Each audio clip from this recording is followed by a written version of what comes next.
Good morning. We're here today to announce 3 separate cases highlighting the ongoing threat posed by Chinese economic espionage and research theft in the United States. First, the arrest today of a Harvard University professor for lying about his participation in a Chinese foreign recruitment program. Second, this morning we have unsealed a separate indictment of a Chinese national working as a scientific researcher at Boston University who failed to mention on her visa application that she is also a lieutenant with the People's Liberation Army. Finally, this office has indicted another Chinese national for trying to smuggle vials of biological material out of the United States to China and lying about it to federal investigators. That defendant, whose entry to the United States had been sponsored by Harvard University, was a cancer researcher at a lab at the Beth Israel Deaconess Medical Center. So, this morning, the FBI arrested Dr. Charles Lieber, the chair of the Department of Chemistry and Chemical Biology at Harvard University, for making false statements regarding his involvement in China's Thousand Talents Plan and his affiliation with the Wuhan University of Technology.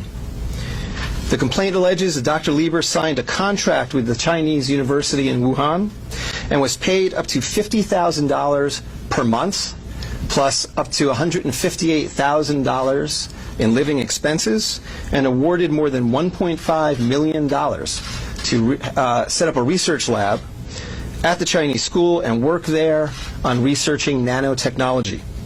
Lieber also joined China's Thousand Talents Plan, according to the complaint, a Chinese government-run program designed to entice scientists and researchers in the United States to share their research expertise with China.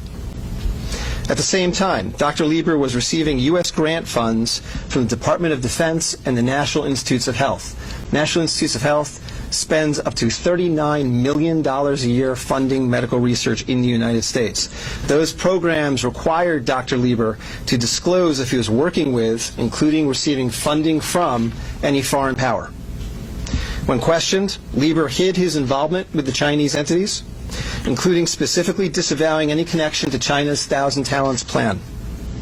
Meanwhile, based on the complaint, it appears that China paid Lieber hundreds of thousands of dollars over the years for his involvement with the Chinese entities and for his work on research for Chinese gain. Also today, a federal grand jury indicted Yanqing Ye, a Chinese national, with lying on her J-1 visa application, making false statements to Customs and Border Protection, conspiracy, and being an unregistered agent of the People's Republic of China. According to court documents, Ye is a lieutenant in the People's Liberation Army.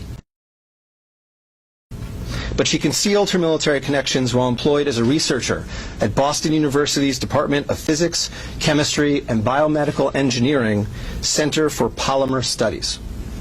The indictment alleges that a colonel in the People's Liberation Army and other military officers from the Chinese National University of Defense Technology gave Ye numerous assignments while she was in the United States, such as conducting research, assessing U.S. military websites, and sending documents and information back to China.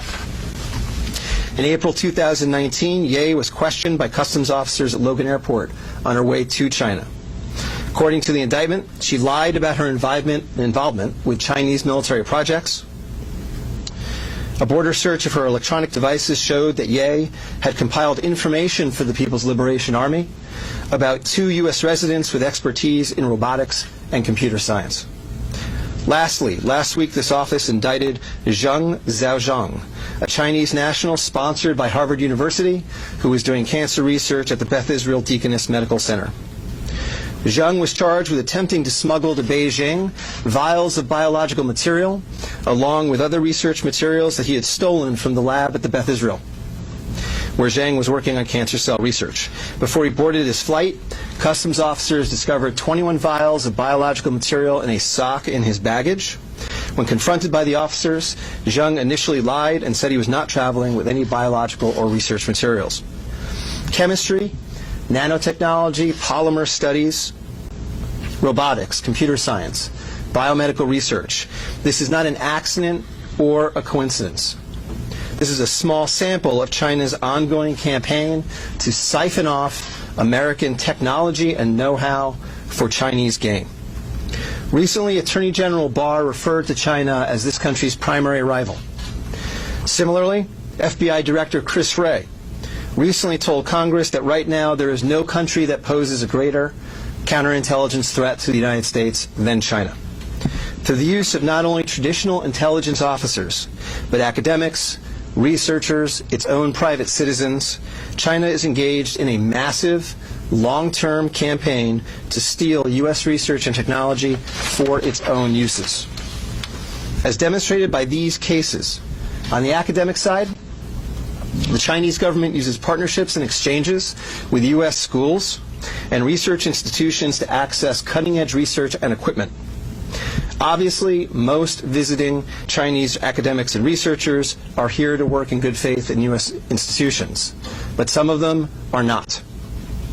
Some number have been incentivized by the Chinese government, either through the use of money or other means, to gather U.S. research and smuggle it back to China.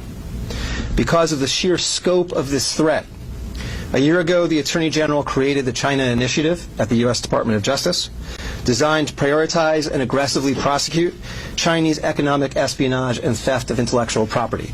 The cases we are announcing today are part of that effort. Boston is an especially attractive target for this kind of exploitation, and universities and research institutions and tech companies in this area must become sensitized to this threat. Our community benefits greatly from the diversity and talent of international visitors and our partnerships with foreign institutions.